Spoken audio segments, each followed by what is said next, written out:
No, I mean, I don't go for checks now unless I'm filming them. Like people, a third of a million people have seen my colonoscopy on YouTube. Yes. So I'll do that kind We've of seen thing. it. We're not going to show it. No. The good, a bit early in the evening. I mean, I think it's wonderful that CR UK have spent, Cancer Research UK have spent money on this, because for too long, we kept hearing the story, most people die of cancer. And at last, I've always said to people, look, most people live because some people, the very old, we can't save them. And the young people with rattlesnakes, we might not save them as well. But in the middle, most of us live. And so whenever anyone's diagnosed, like a friend of mine diagnosed today with breast cancer, I said to her, I'm pretty sure I'm going to see you in 30 years' time. Your son, Nick, is in his 20s now, but he was, what, three?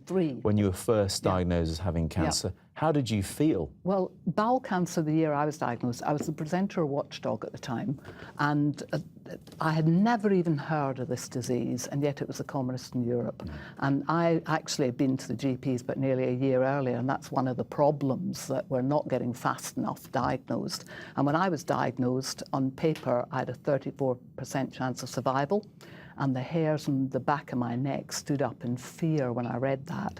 But actually, I had a good chance of living because I had a good surgeon. Not all surgeons are fantastic. I was lucky to have a fantastic one.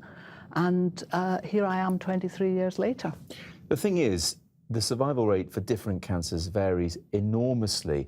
And also, for want of a better word, some cancers are more in vogue. We know more about them. For example, breast cancer.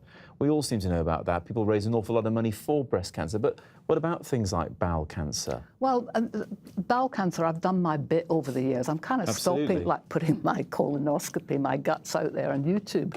It's a great watch, folks. But I became, I helped set up European Cancer Patient Coalition. I ran it for eight years, and I helped to create the cancer plan for Europe, because in Europe, they believe in preventing cancer. In this country, prevention, we've come really, you wait till you've got it, and then you try and deal with it. But Lynn, too late. I'd just like to finish by asking about things like pancreatic cancer. The survival rate's still 1% for pancreatic cancer. It's prompted one of the charities for that kind of cancer to have these adverts where they have sufferers saying, I wish I had breast cancer. Instead, what do you think about that? It's a pretty hard-hitting approach. The trouble is, I think there are too many cancer charities. There's hundreds of them, and they make their money out you being frightened. And I don't like that approach personally. And I was with somebody at the weekend who's got pancreatic cancer, who's 18 months on, doing really well, great surgeon, great treatment. It's all about audit and getting better at this disease and not get it in the first place. But on the whole, good news.